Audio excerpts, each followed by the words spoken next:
whilst you're young, before you get into that bit when you need to pay bills, rent, etc., you should try and aim to take risks and start your own business.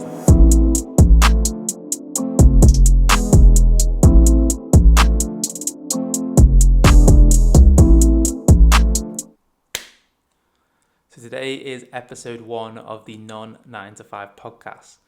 So the reason why I've set up this podcast is when we go to school, we're taught to go to school, then go to university, and then get yourselves a job and work your standard 9 to 5 until you retire. But now in the 21st century, it is the best time for anyone, to set up their own business, become their own boss, and start making money working for themselves. So on this podcast, I'm aiming to get some guests where basically they showcase their story, other people who've not gone down the standard 9 to 5 route, become entrepreneurs and turn their own interests, hobbies into their own business, their own work. And I want to kind of inspire you lot from their stories and my stories to show that anyone is possible of becoming their own boss and setting up their own business and not going down the standard 9 to 5 route. By the way, if I do sound a bit jittery or out of breath, surprisingly, I'm actually a little bit nervous. I've been featured on a podcast before as a guest, but never sat here talking to myself, and I'm also filming for my YouTube channel, so it makes the dynamic a little bit harder, a lot more pressure. And also on this podcast, I'm aiming to try interview small businesses, because usually on the bigger podcasts, you mainly hear from like bigger corporations, like you do gain a lot of knowledge, but it's not as relatable because they own like worldwide enterprises, like massive companies that they've built for like the past 10 to even 20 years. So I want it to kind of be more relatable to the average person and talk about mainly small business owners, people who have just like recently started out within the last 3 years and they've only just started, expanding, employing their first staff, or maybe they're just still doing it solely on their own, but they're making a comfortable living just working for themselves. And they absolutely love it. So for anyone who's new here, I'm going to introduce myself. My name is Dom Hadley. I'm from the UK. I currently live in Manchester. I'm 23 years old and I currently own 2 businesses. So my first business I set up 3 years ago, and that's in partnership with my friend Alfie, and that is called Payday Vintage. It is an online vintage clothing store where we sell second-hand branded clothing worldwide from brands like Tommy Hilfiger, Adidas, Nike, Burberry. Pretty much any brand, you name it, we have sold it on our website, and we're growing every single year.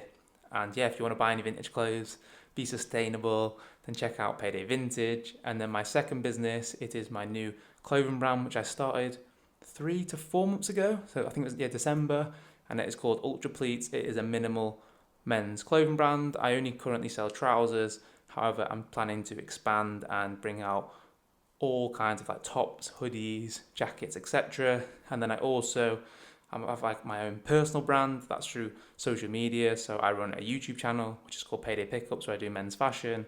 And I also run an Instagram where I work and collaborate with brands, which is called Dom Hadley _. If you want to check it out and give it a follow. So for today's episode 1, we're going to be talking about my business journey. We're going to talk about mindset, and we're going to talk about networking.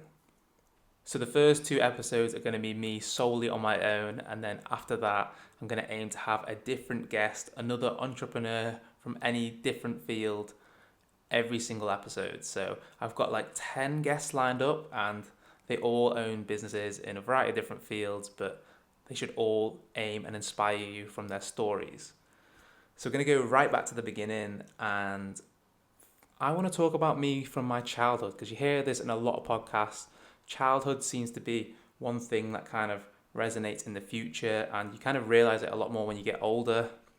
And so talking about my parents, first of all, so my mum, she is from Thailand, so I'm half Thai. My mum's from Thailand. She's from a completely different background, so very poor childhood, very poor upbringing. She's not used to like materialistic things. She's used to working hard her whole life and not getting that much in return. And then my dad, he is from the UK. He did the standard 9 to 5 route, surprisingly. So the opposite of me. And he worked hard his whole life, went to university, and he is an accountant, so he's doing well for himself.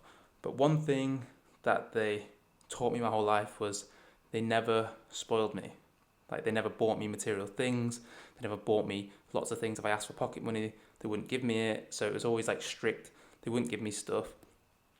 And one thing I always remember, it may sound quite sad, is Christmas Day. So surprisingly, obviously I didn't hate Christmas Day as a whole. I'm not the Grinch, but one thing I didn't like about Christmas Day was the present side of it, because a lot of my friends, and one thing when you're younger is everyone says Merry Christmas to you, text each other, and they say, what did you get for Christmas? I used to hate that because my parents didn't spoil me, so I'd only usually get like one present.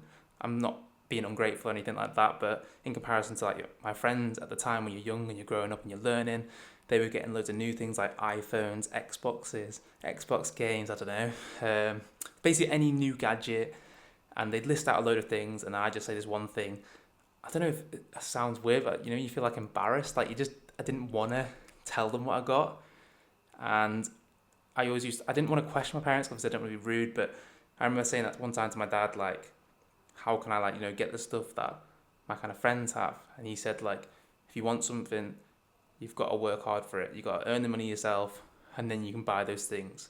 If I give you these things for granted, then you won't work hard because you've had it all given to you. So there's no need for you to work hard because you've got everything. And that resonated me from a very young age. So when I first turned 13, so when you're legally allowed to earn money, handed my CV in. I remember on my birthday to my local One Stop to get a paperboy job, and they said they knew me from coming in all the time. It's my local shop, and they were like, "Yeah, you can have the job." So I started literally 2 days later and did that until I was about 15 years old. Obviously, it's not a lot of money, getting about £30 a week, but it was good to have my own money. When I went to town on the weekends, I could spend my own money because I didn't get pocket money, so it was really nice to have, my own money to spend on sweets, McDonald's, all the silly stuff. But it was good to finally have like my own money. What my dad said? What my dad basically said, obviously work hard and then you can get the things you want.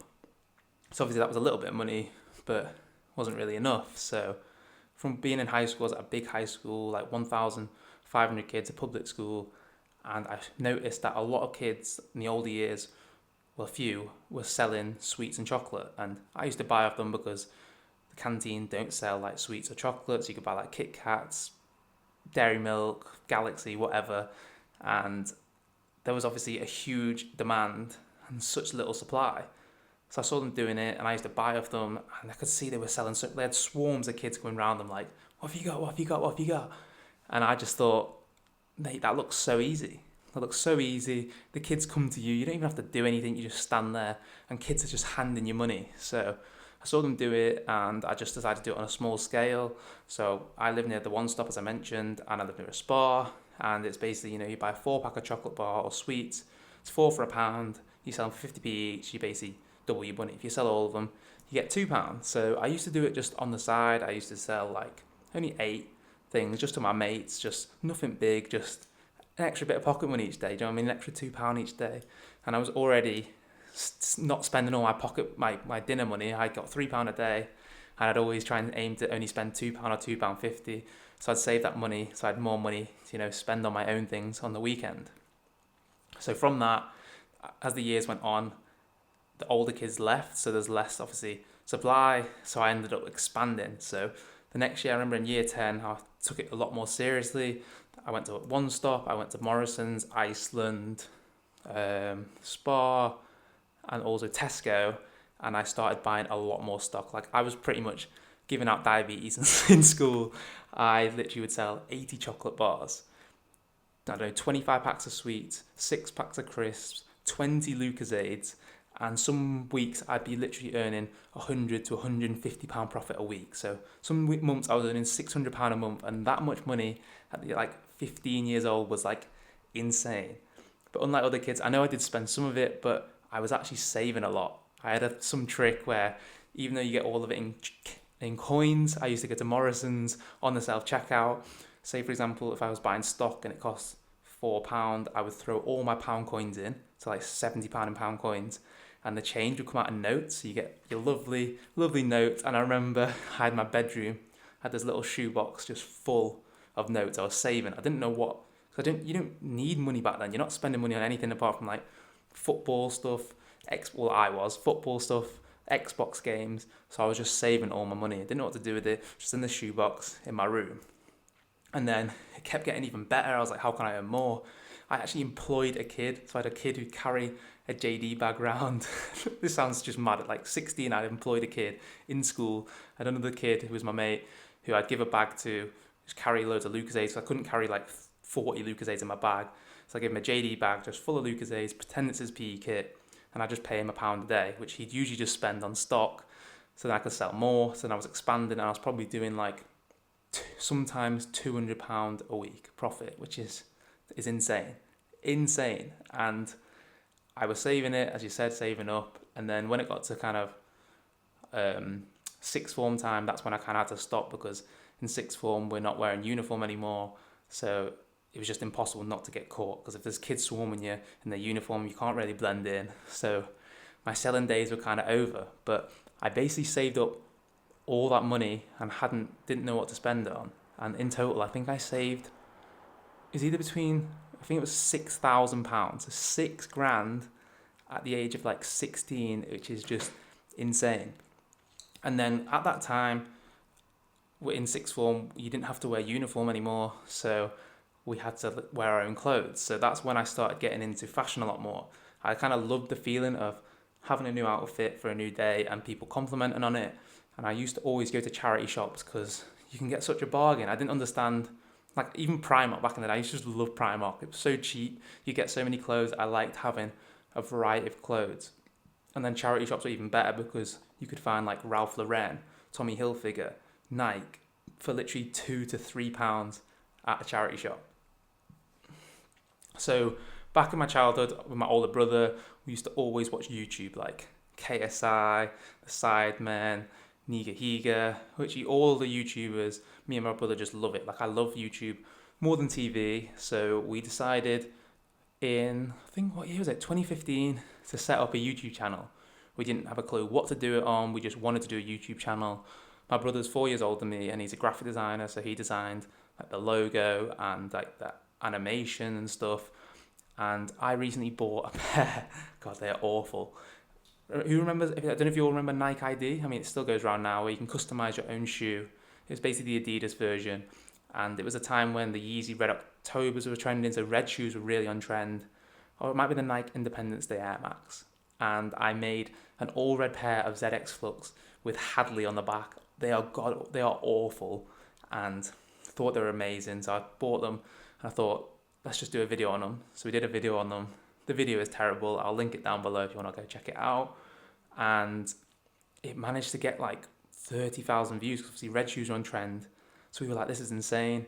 We called the channel Payday Pickups. We kind of had the idea of every month when it's payday, you go and you pick up some new clothes. So we set up the YouTube channel. And yeah, that's where the whole journey in the kind of fashion realm started. So started the YouTube channel. We just did it for fun. We didn't tell anyone about it.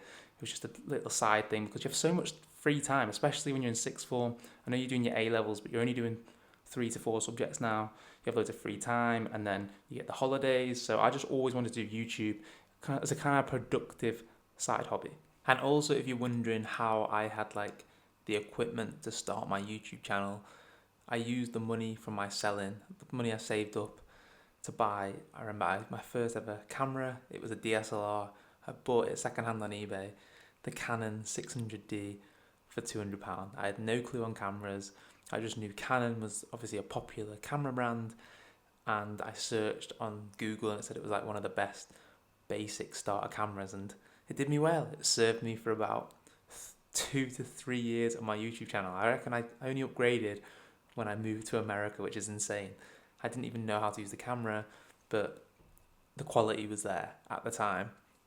And then my proudest ever purchase is sitting on this table right now. I edit all my videos on it still. It is my MacBook Pro, which I bought in 2015. It was the newest model at the time. I use student discount. I always got to get them bargains. And I spent £850, which is honestly an insane amount at like, 16, 17 years old. And going back to the story I mentioned previously, I actually bought this laptop on Boxing Day because I hated obviously the whole thing of saying on Christmas Day what I got to my friends. So I bought myself a MacBook Pro to pretend that I got given a MacBook Pro. That just sounds so sad, but that's exactly what I did. So from starting the channel, that's what definitely gained my interest into fashion a lot more. From having this YouTube channel, I kind of felt obliged, get new clothes, showcase my shopping, and that was kind of in content. So it kind of went with me getting new clothes for sixth form and then me creating a new video for YouTube, and it all kind of worked, hand in hand, like they all correlate together. And from that, we kept building. Unfortunately, my brother, because he's 4 years older than me, he got a full-time job and fashion wasn't really his priority. He didn't want to spend his money on clothes, so he left the channel. So it just went to me solely, which it still is today. And then from school, I didn't really know what to do yet. I was buying clothes from charity shops and selling them on Depop. If you don't know what Depop is, it's like eBay. It's an online platform, but it's mainly for selling secondhand clothes. So I'd use that to make like an extra side income.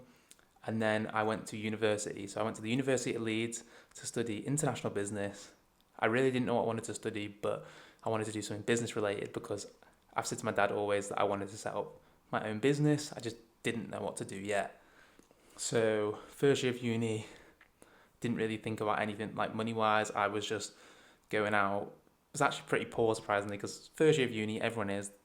Just the first time you meet loads of people, and the whole year is just you going out, getting drunk and having so much fun.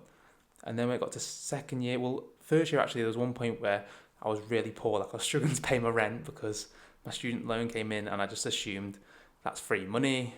Yet in reality, it didn't cover my rent. So for the side, I used to work at a club, and then I was going to the vintage stores and charity shops every day after uni. I'd come back, look at the vintage shops, find any bargains, and I'd sell them on my Depop. And surprisingly, I was finding quite a lot of good stuff. There was a lot of kilo sales that came to the Leeds uni, where it's basically you get a bag and you pay £15 for a kilo. You can fill the bag up with whatever's there. So you aim for t-shirts because they're the lightest. And I kind of had a good eye for fashion because I've been doing my YouTube channel. So I'd get like branded stuff, and then I'd take photos of me wearing the stuff, and then I'd sell it on my Depop. So I'd get content from my Instagram through the clothes, as well as then selling them on my Depop. So I'd be making money. And it started growing a lot more. Like I was gaining a lot of sales. I think I got up to like maybe 250 to 300 sales, which back in the day was quite a lot. So I was pretty gassed about that. Like I was making basically a pretty good side hustle just from selling these clothes whilst, just still at uni and working at the club. And then I just thought, the second year of uni, I was like, if there's this much demand for these secondhand clothes, and when you go to university, so many, especially Leeds University, so many people wear secondhand vintage clothing. So I was like, there's such a demand for it. I just need to know how to get more stock. I can't just keep going to these charity shops every day. I need somewhere to source more stock. So I went on the internet and saw a few other vintage sellers. I was messaging them like, where'd you get your stock from? Obviously getting pied by all of them because no one is going to give their supplier away. Like no one in their right mind would be that stupid to be like, oh yeah, I get all my stock from this place and tell you because you're going to become a competitor. But I was searching and I found this mini vintage company, had like 300 followers, called Sarah Vintage. They had really nice stuff. It was at the time when Tommy and Polo were like the biggest trend, and they had all these spell outs like embroidered, the big USA flags, the big Tommy flags, the Ralph Polo Bear. I dropped them a message saying, "You're right, mate. Love your page, love your clothes. Would you fancy like a phone call? I want to like ask you a few questions." So we jumped on a phone call, and obviously, same question. I asked him, "Who's your supplier?" He said no, he's not going to tell me. But at the time, I'd accumulated around, I think it was maybe 12,000 followers on my Instagram. So I had a decent following. Obviously, all my followers, or majority of my followers, were around men's fashion. So we proposed the idea. This is with the guy who owns Sarah Vintage, was Alfie, who's my partner now. We proposed the idea of why don't we join together? I've got the following, the way to grow the page, which is obviously what he was lacking, and he's got the suppliers. He can provide the good clothes. We can collaborate, and then we can create a company. And obviously that you should be skeptical on that. Like, I don't even know this kid. I'd never even met him. He's from the other side of the country. He's from down south. It sounds stupid. Like, I remember telling my dad and he was like, "You're crazy. Like, why would you just join a business with a random person you've never met? He could just steal all the money you put in at the start and then just get rid of the business." And yeah, he was right. That obviously could happen. And Alfie's parents were exactly the same. So for the past like 6 months, we just were calling back and forth, and then we met like 3 times in person to kind of, get to know each other before setting up a business. And then we kind of like solidified the relationship, made a game plan, and then in January, I think it's January 21st, 2018, we decided to get our first batch in of wholesale vintage clothing, and then we launched Payday Vintage. So Payday Vintage came from obviously my YouTube channel. It's called Payday Pickups. So the name kind of resonated well. I was kind of obviously the face of it because I had the following, and we called it Payday Vintage. So the two of us to this day set up Payday Vintage, and then we've been growing it for the past 3 years. So we started small, and then we kept getting bigger, reinvesting our profits, not paying ourselves, because to grow a business in the first year, you want to just keep reinvesting the money, put all the money into the business, and then pay yourself in the long run. So we kept going, we're doing events, getting new stock in. We'd literally do anything, promoting it through Instagram, YouTube, whatever it may be. And then, we kept growing our business. And now we've grown it to a point where we've got 128,000 followers on Instagram. We have customers from all over the world, and we now both do it full time, which is insane. Alfie's 2 years below me, so he's 21 and I'm 23, and we're both running this business full time, which is insane, like honestly insane. And I'm so thankful for everyone who's came along the journey with us. And it kind of works hand in hand for my YouTube channel too, because I don't have to buy clothes, because I can use the vintage clothes, and I love vintage clothes. As you can tell, I'm wearing this Tommy Hilfiger sweatshirt. Obviously you can't see that if you're listening to the podcast version, but I love vintage clothing, so it kind of gives me more clothes to wear for my fit pics, to grow my personal brand, as well as helping Payday Vintage. And then we're going to move on to the story of my recent clothing brand called Ultra Pleat. So I actually started this pretty recently, so 3 to 4 months ago. All my uni friends will know it. I've always wanted to set up a clothing brand, but it just never felt right. I never had the right product, never had the right supplier. And I think the whole thing at university, I was kind of concentrating on uni, Payday Vintage, and enjoying myself. So never really felt like the right time. And now I've recently moved to Manchester. I found a really good supplier and was really confident in my product, the pleated trousers. And I just thought, let's go for it. Like, I know how to market a company from my experience from Payday Vintage, and how to build a website. And you can check out the video if you want to see how I set up my whole clothing brand.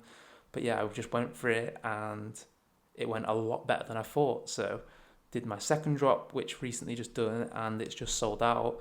So my drop 3 is going to hopefully come end of March or the start of April. But I'm going to keep aiming to expand that, because I really love creating, my own clothes, putting my own sense of fashion into clothes that I can kind of wear for myself, and to see other people wearing my stuff that I've manufactured is just honestly insane. And thank you for everyone who has supported that brand so far. And then going on to personal branding for extra income, I collaborate with brands and produce content for my Instagram as well as on my YouTube channel. So now we've spoken all about me. Sorry if that felt like I rambled on a bit too long, but I hope you kind of got to relate more and hear how I started from quite a young age. And the good thing as well, starting at a young age, is you don't have any responsibilities. Like, the older you get, the more responsibilities you have, from paying rent, setting up a family, having kids, getting a job. So whilst you're young, before you get into that bit when you need to pay bills, rent, etc., you should try and aim to take risks and start your own business. Like, I set up my own business in second year of uni. I should be concentrating on my degree, and I was balancing running a business or a growing startup whilst at university. And honestly, it was so hard to juggle that and a degree. And I also went to America for my year abroad. So I was running a business that I wasn't even in the country. So that was pretty insane too. I'll delve into America in a different episode. But now we're going to move on to the next part, which we're going to talk about mindset. So there are a lot of things to talk about when having an entrepreneurial mindset. And the first one, which I think is really key, it is to not care what people think. You should care about what your close friends think and your family thinks, but what the random public and other people think, you need to just block it out, because that is something that will always happen and you can't let it put you down. So, for example, when I started my YouTube channel, back in 2015, which I know now it's quite normal to set up a YouTube channel, but in 2015, no one was doing it. No one at all. And I remember when I set up with my brother, We didn't tell anybody because we thought it was going to be embarrassing. And yes, if you go back and see my old videos, they are embarrassing because we didn't know what we were doing. We just did it because we wanted to try something new and we loved YouTube. So we didn't tell anyone. And I remember after about maybe 2 months, 3 months, it somehow leaked. I'm from Chester, which is a very small city, probably about 80,000 people, and everyone knows everyone. And when this leaked, literally everyone in my school, it spread around like a virus, like the coronavirus, and everyone knew about it. And honestly, I was getting so much stick. Like, people were just taking the piss out of me constantly. Like, what are you doing? Like, you're going out in public in these Chester spots and you're filming yourself in your outfits. Like, what are you doing? Like, what? Like, everyone was laughing at me. And you got to learn to get past that. Like, a lot of people, like, I'm not even going to lie to you, I felt like I wanted to quit because coming to school every day, people are making jokes about it, like Payday pickups, or just like, what are you wearing? Or like, they'd get a clip of it.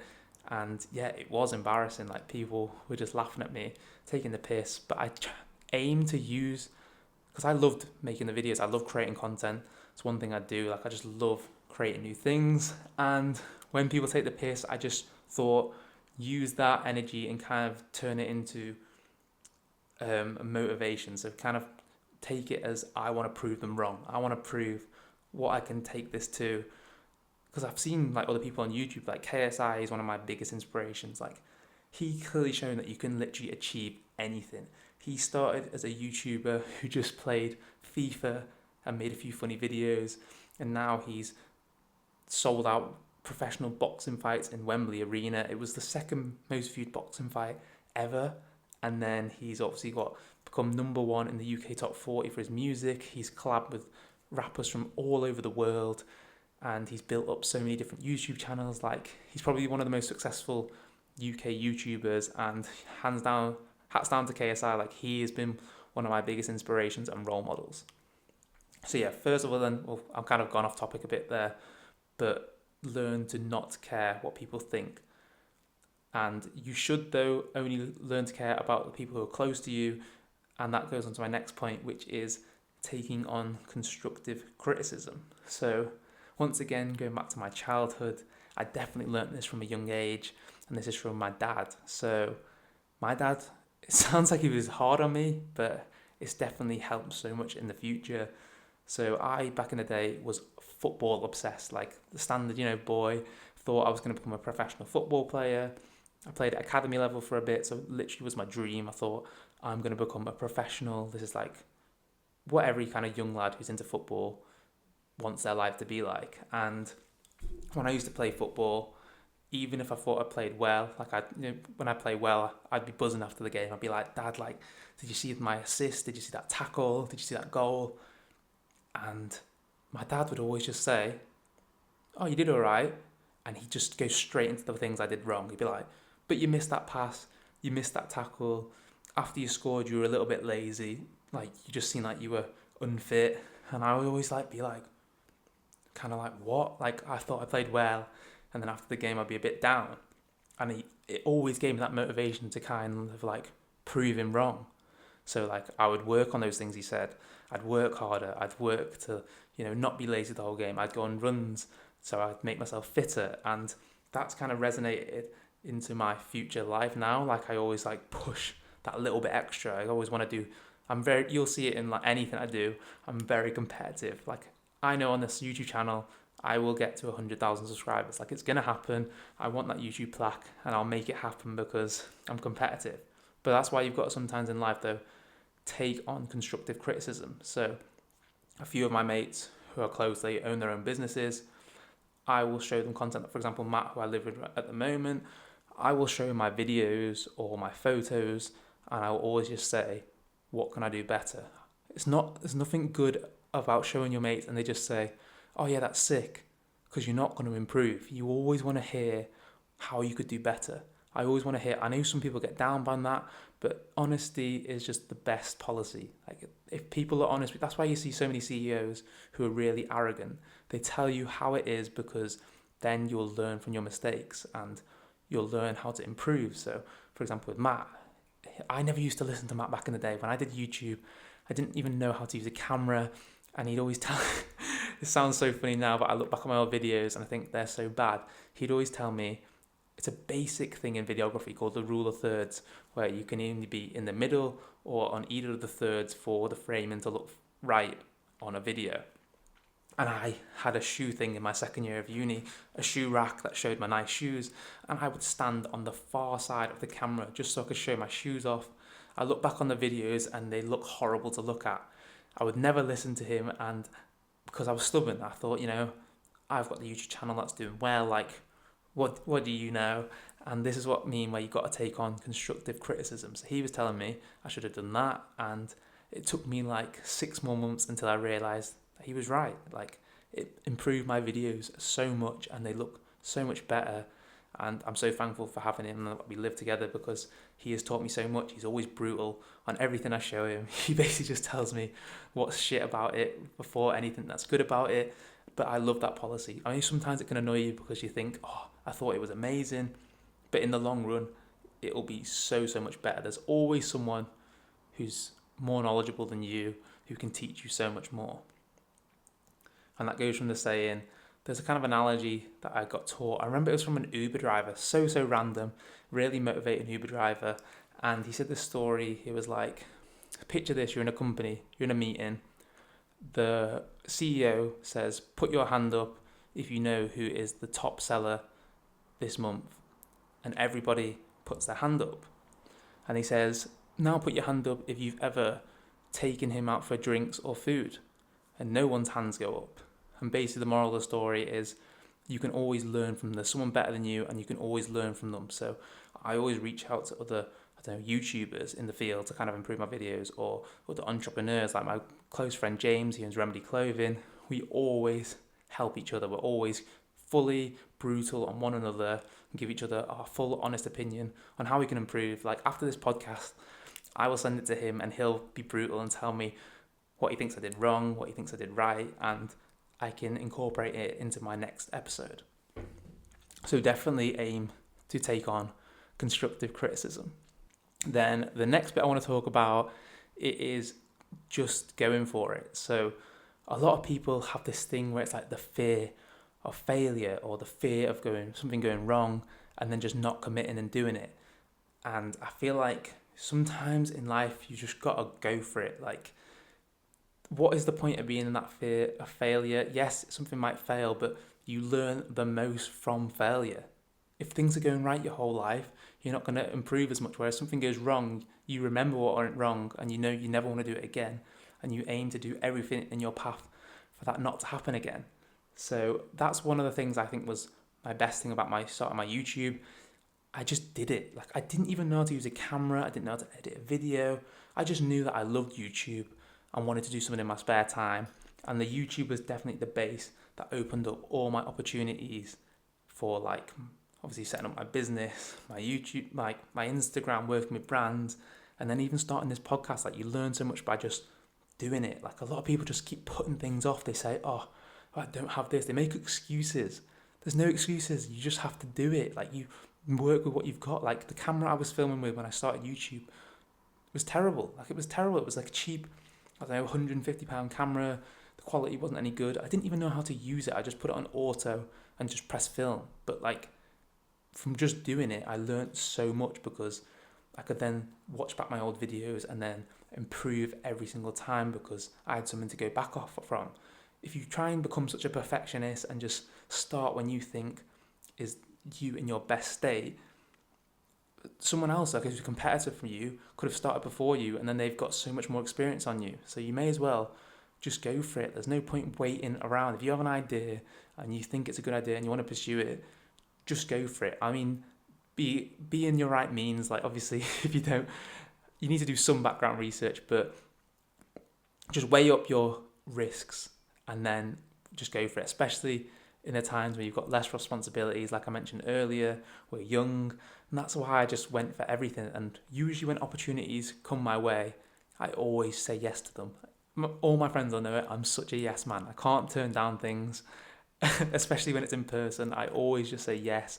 And opening up yourself to opportunities is when you learn so much more. Like, you meet so many more people, you learn so many new skills. And honestly, like for me, like I've learned videography now, photography, how to like deal with working with big companies, how to set up my business, how to run accounts, how to literally things that you think you'd be taught at university, but you just weren't. Like I took a business degree and they didn't teach you how to set up a bank account, how to, I don't know, officially register a company with HMRC. They didn't tell you how to do VAT returns, how to do tax returns, how to do your personal returns, how to even pay tax. Like uni teaches you how to get a job, not how to set up your own business. And the final bit of mindset I want to talk about is manifestation and believing in your goals.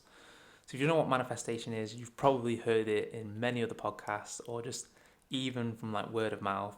A manifestation is just constantly thinking of something like a goal, and if you keep thinking about it that much, then you believe it and you'll turn that belief into reality. For example, like I mentioned earlier, 100k 100k subscribers on the YouTube channel. Like I know no matter how long it's going to take, I will get there. I will get that YouTube plaque.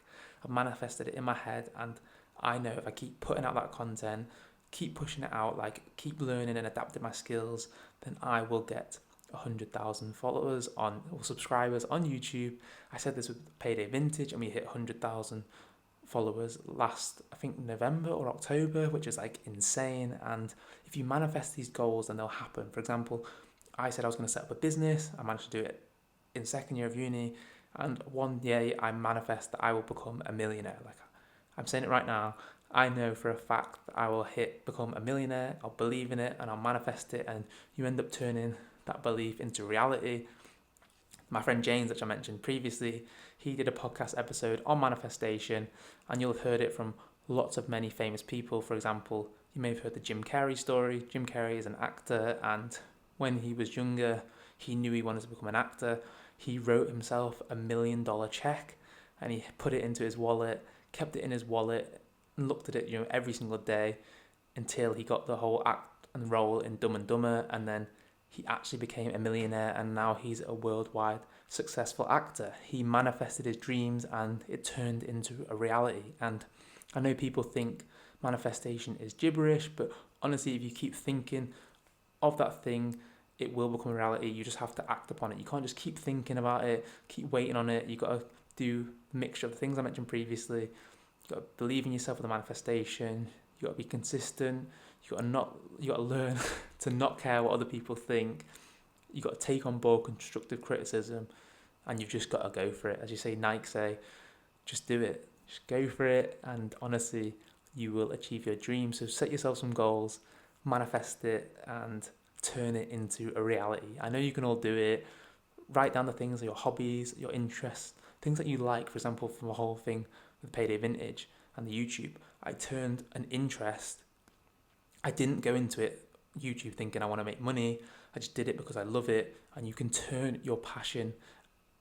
The better you get at it and you kind of inspire others, give other people value, the money then comes to you. So I grew my Instagram page. I didn't do it to gain money, and now as I've grown the Instagram page, I've gained more of a following. Brands have believed in my content, and then they send me stuff, and they also pay me to promote their products, because in return my followers will buy their products and then they make the money back. But it's just insane that, like, from growing an Instagram page, something I didn't realize I could even make money from, that brands are now paying me to send me free stuff. Like, that just blows my head. Like, from something I just started as a fun little hobby has now turned into a kind of job without me even trying. Like, I just did it because I loved it.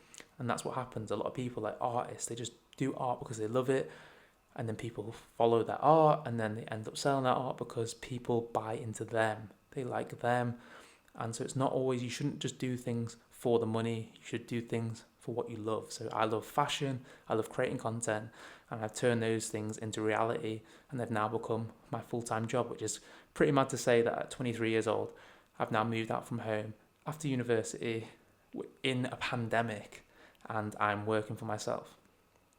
And now we're going to move on to the final topic, which is networking, which I think is got to be one of the biggest skills, well, especially in the whole creative and content realm, actually no, at any job, being a good networker just opens up so many opportunities. And as my mum taught me when I was younger, she is a Buddhist, so she's taught me to obviously be nice to everyone and never try to moan. She meditates a lot, and she always says that there's no point moaning. Just keep it to yourself. Moaning doesn't cause any good.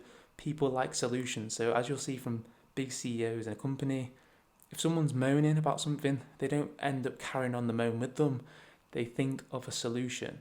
They think of the solution to that, solve the problem, so then less people are moaning. And you want to try and get negative people kind of out your life. Like if someone's negative and you give them a solution and then they carry on moaning about that problem, then you need to cut them people out your life, or like not spend as much time around them, because you've given them a solution. So why are they still moaning? And you'll encounter so many of these people, and it just happens. I don't know why.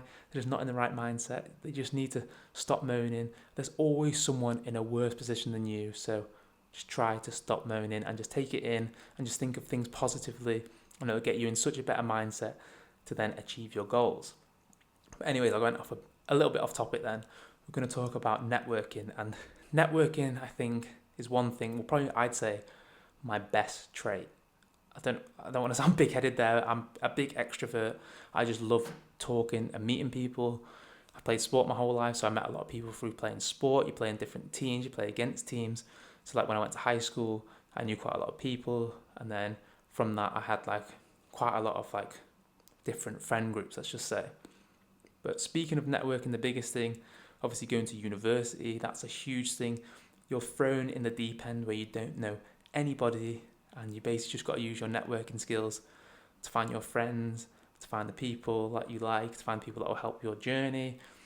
And that's why I think university, I know I kind of contradicted myself by saying, because university is what gets you the 9 to 5 job. But one of the best things is university is it forces everyone to get out of their comfort zone and meet new people. And I feel like improves everyone's networking skills and everyone's confidence.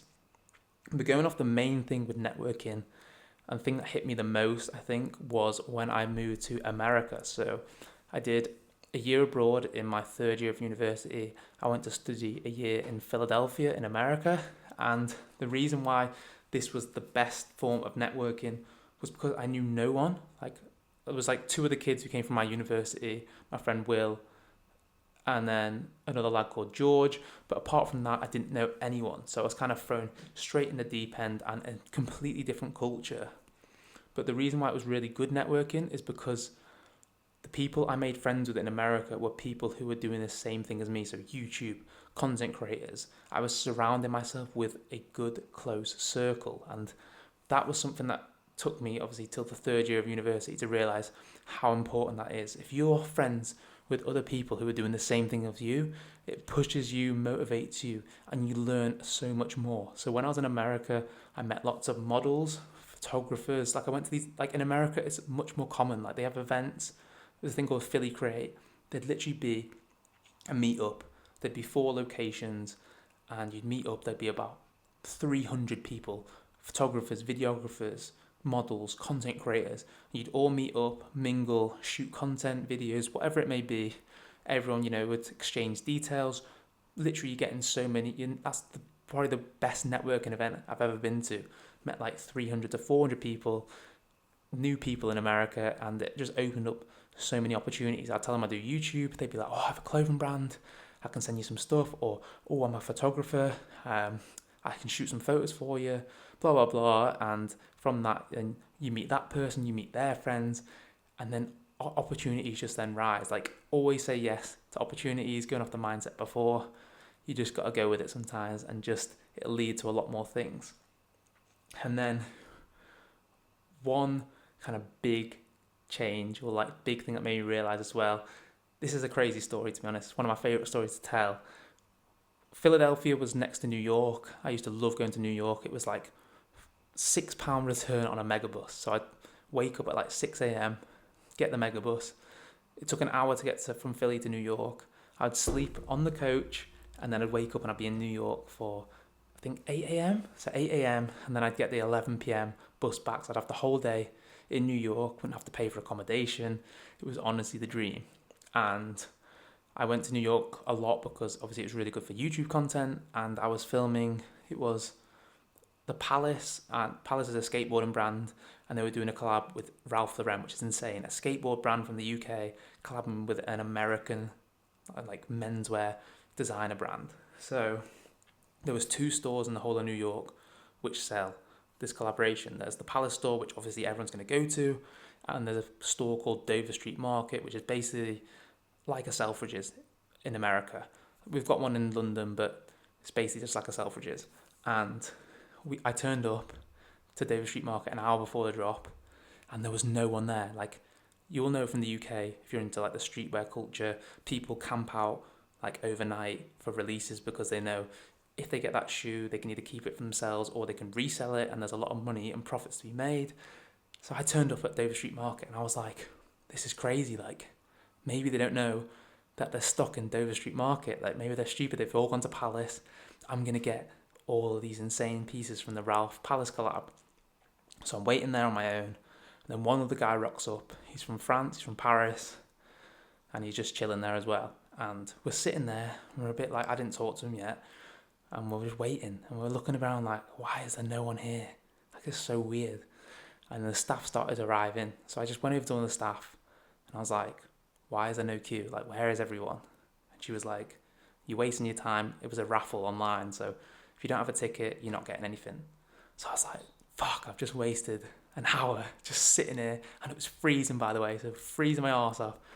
Just sat on the pavement, and I was thinking, what an idiot. So I went over to the French guy, told him what's going on with it, said, don't bother, like, waiting around here, don't waste your time. I said, I'm going to go to the Palace store to film, so if I do manage to get myself a ticket and I get something, I'll give you a ring and I'll get you something if you want it. So from just being nice and generous, he was like, well, I kind of asked like, what are you doing here? And he was just like speaking, saying, oh, I work in one of the stops in Soho. So I was a bit curious, just asking questions. It's always good to ask questions. Always ask why. Always get people to expand on things because you always learn new things. It's a good conversation starter too. And then it was random. He was like, oh, thank you so much for helping me. He was like, put on your Bluetooth on your... Sorry. He first said, what are you doing tonight? Are you free? And I said, well, I've got my bus is back at 11 p.m, but I'm free this evening. Yeah, why? He went, put on your Bluetooth. So I looked at him a bit strange, like, what? So I put on my Bluetooth, and then an airdrop thing just came across. I pressed accept. It was an invitation for the Montclair event at the new Soho store in New York City. And I was like, what? VIP, like, pass to get in. So I was like, this is insane. And he was like, yeah, thank you for being so helpful. I'm the managing director of the Paris store. I've just been invited to come open the Soho store. So you can come to the event tonight. It starts at 8 p.m. Come meet us there. And I was thinking like, what? This is insane. This is just a random guy from just me being nice to. He's invited me to the Montclair event in Soho. Like, what? This is insane. So he went off his own way, and I was just like, I can't believe this. So I had a pretty hectic day, ended up going to the drop, filming all day, and went to this event on my own. I think I'm nervous. I was 21 years old, didn't know anyone. Show my pass, walk up to the door. I literally wasn't even dressed appropriately. I dressed for a streetwear drop. I was wearing literally like Palace track pants and a Palace sweatshirt and Yeezys. Like, everyone there is at a Montclair event, they're dressed nice and designer. I turn up, it's free alcohol all night, free bar, canapes, and there was literally like Victoria's Secret models, Cody Simpson the singer was there, Nina Agdal was there, GQ magazine writers, models, like DJs, like so many like famous people, and I was the youngest there by a mile, and obviously I couldn't just stay around with the guy who invited me to the event. I said hi to him when I came in, and I was like, how the hell am I going to speak to some people? Like, I had a lot of drinks to get myself in, the more confident spirit, because I was like completely out of my comfort zone, completely. But I had a camera on me, didn't I? Because I was doing YouTube, so I was just filming. I just thought, I'll just go around and film this place. I'm in the Montclair store. You're allowed to try on the clothes. And it's a good way to have a conversation starter. So I'd say like, oh, do you want a photo? And I would snap a photo on my camera and I'd take their details. Because obviously once you take a photo, everyone nowadays is on social medias and it's the best way to network. So I'd take a photo of someone. I'd say, oh, what do you do? Blah, blah, blah. What's your Instagram? I will send you these photos in next week. So that was a really good way to start a conversation. So I just pretended, I pretended I was the photographer there. I didn't want to just say, oh yeah, I met this guy on the street and he gave me an invite. I wanted to act like I was meant to be there. So I pretended I was a photographer, went around just shooting people. And this is before I even got into photography. I didn't have a clue what I was doing. I was just going around snapping people. Like, do you know what I mean? If they don't contact me, I'm never going to see them again. So that's kind of how it was. So I went around and that's kind of when I realised how important being a photographer is. Everyone nowadays needs content. And that's from that point was when I was like, I'm going to learn photography. Because it's such a useful skill, because the problem I was having in America was I wanted to shoot with the creators, like photographers, but they don't gain anything out of it apart from obviously my following. Like, they want money. Do you know what I mean? It's their job at the end of the day. They don't want to do free work. So I wanted to learn to be a photographer, because if I could do photography, I could then go out with another content creator. I could take their photos, and then in return, I could be like, oh, while you're here, can you take my photos? So then I get my own Instagram photos, and I get to meet creators. And from that, it was pretty insane, that Montclair event. Through my networking and bullshitting that I was a photographer, I met this woman called Gabriella, who, shout out to Gabriella. She was one of the writers of a magazine, a famous magazine in New York. And she said, oh, Fashion Week's coming up in January, and I love your like energy and your hardworking spirit and drive. Do you want to come and shadow me and be my personal photographer and videographer for New York Fashion Week? I'll get you into shows. And obviously I was like, yes. So I ended up shooting at New York Fashion Week, which was insane, like insane. And I didn't have a clue still at this point how to properly use a camera. Like, it was only from that date at the Montclair event I thought I need to learn how to be a photographer. So I just had to pretend that I was a photographer.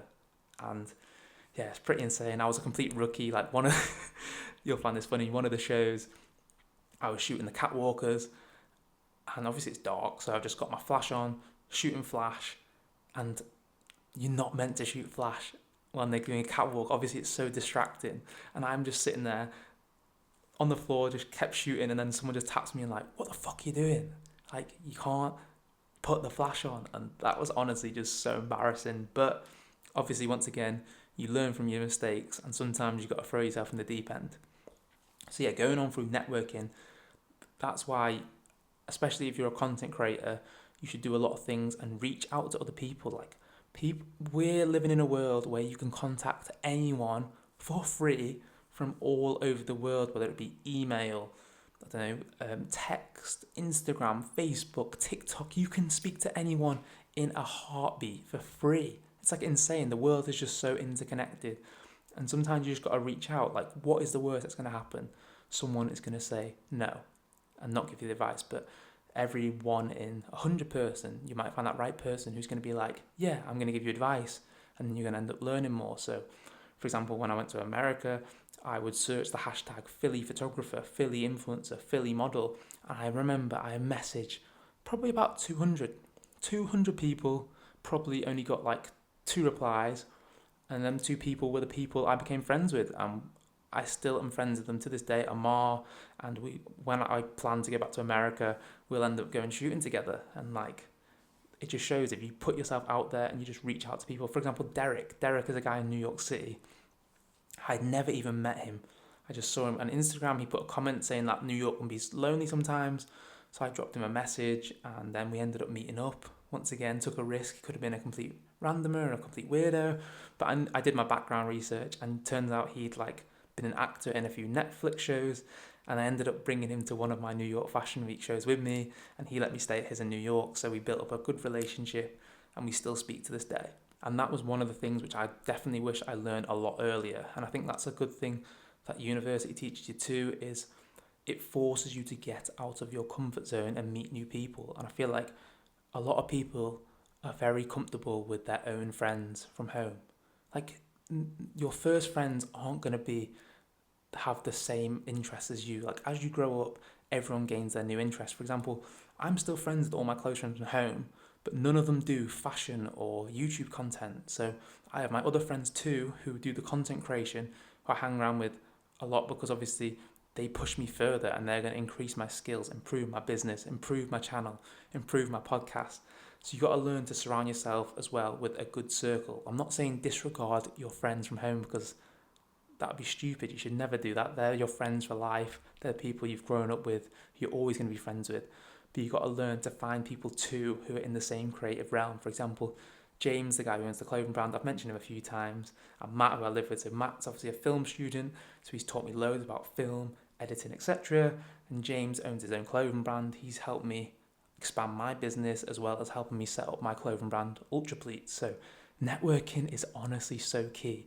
And always be nice to people. No matter how much they annoy you or anything, being nice to you always wins. And it brings good karma. I mean, I believe in that. If you do good things for people, then good things will happen in return and it'll open up a lot more doors.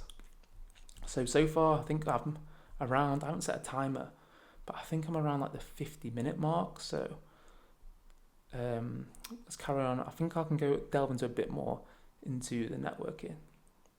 So kind of going off that photography point that I mentioned earlier, I'm going to talk about kind of like the term specialization. So specialization is basically where you keep practicing on one skill until you're really good at it. And I think that is kind of key. You shouldn't always put your eggs in that one basket, but it's really good to have like a speciality in a certain skill because that can become the best way to network. Because if you've got a skill that not everyone has, you can utilize that skill to then meet other people. For example, when I moved to Manchester, Reels has become a new platform on Instagram because they're trying to replicate TikTok. So a lot of people who are Instagram content creators who originally always use photos don't have a clue when it comes to videos. They've never done it before. They've never video edited. And for example, there was this model called Jay Monroe, who I met, and Mikey Speakman, who are both content creators. They live in Manchester, both got huge followings, like the models, like they do it full time. They've been grinding on Instagram their whole lives, but they've never done reels before. So I offered my services to help them out for free, like film them a reel, shoot their photos, did the good networking. And then from that, built a good connection with them. And then when they got like client work, for example, Jay had client work from JD, I offered to do his videos for him. I did him for a really cheap rate because obviously just met him and I wanted to build that relationship, and we've still kept that good relationship. And yeah, so I helped him film reels for JD, which is pretty insane. And that just shows if you have a skill that you can specialize in. For example, Matt with his animations, my housemate, he can do animations and he's animated like intros for bigger YouTubers. And it's a good way to get your foot in the door with the right people. So for example, another friend I know through university, he's called Ola. He does customized shoes. It's called BVL Design, so go check him out.